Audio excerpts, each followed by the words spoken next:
हमसे लोग पूछते हैं एक लोटे जल में क्या है, एक लोटे जल में ऐसा क्या है, एक लोटे जल में इतना वैभव कैसे है, एक लोटे जल में इतना सुख कैसे है, एक लोटा जल सारी समस्या का हल कैसे हो सकता है, एक लोटा जल श्री शिवाय नमस्तुभ्यम सारे दुखों को कैसे हर सकता है। आखिर इस मंत्र में, आखिर इस जल में ऐसा होता क्या है। हम कहते हैं हमसे मत पूछो, तुम्हारी जिंदगी में तकलीफ आए तो चढ़ा के देखो, प्रैक्टिकल करके देखो कि तुम्हें उसमें फायदा मिल रहा है कि नहीं मिल रहा है। मेरे बाबा तुम्हारा हाथ पकड़ रहे हैं कि नहीं पकड़ रहे हैं, वो चाहे, वो कृपा करे, वो करुणा करे।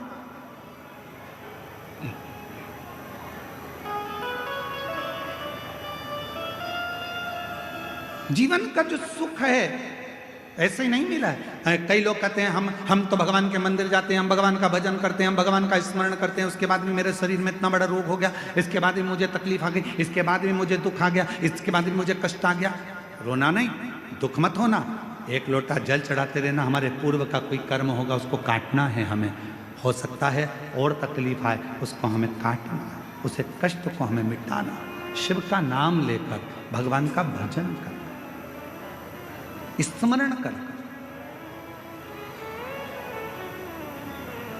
और ये भजन के बल पर ही जीता जा सकता है महाराज।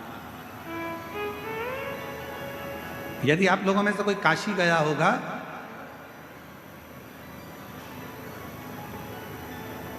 तो काशी में एक जगेश्वर महादेव है। जगेश्वर महादेव काशी में विराजमान है। कभी आप लोगों में से कोई गया होगा, स्मरण रखिएगा, काशी अगर कोई गया। एक होता है शमी का पौधा, एक होता है मंदार का पौधा। मंदार जानते हो सब लोग, बोलो तो जम के। सफेद आंकड़ा भी उसको बोलते हैं, मंदार भी उसको बोलते हैं, मंदार का पौधा। और एक होता है शमी का। कहते हैं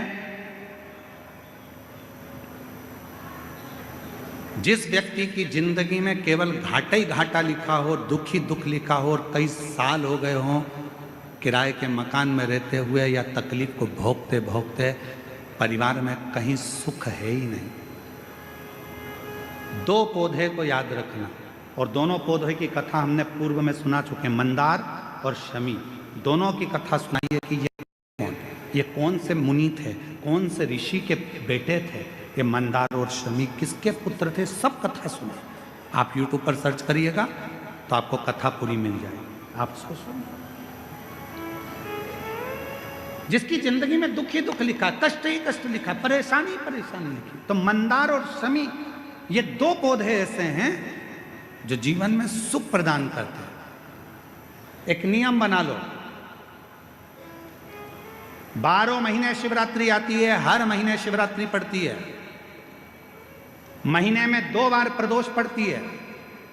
या तो प्रदोष का नियम बनाओ या शिवरात्रि का नियम बनाओ। एक काम करना चालू करो, थोड़ी सी मिट्टी शमी के पेड़ के नीचे की और थोड़ी सी मिट्टी मंदार के पौधे के नीचे की, दोनों को लाओ, अच्छा मिलाकर उसका एक शिवलिंग का निर्माण करो और उस शिवलिंग का पूजन प्रदोष काल में शाम के समय शिवलिंग के सामने 2 घी के दिए जलाकर, जैसी घर में पूजन करते हो वैसी की वैसी पूजन करो, आरती करो, थोड़ा सा भोग लगाकर निवेदन कर उस शिवलिंग का बाद में विसर्जन करो।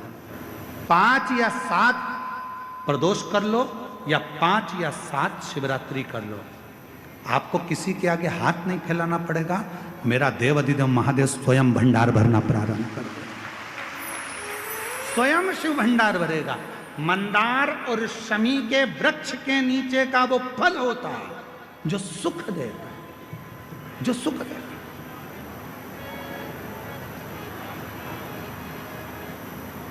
जो हमें आनंद प्रदान करता है।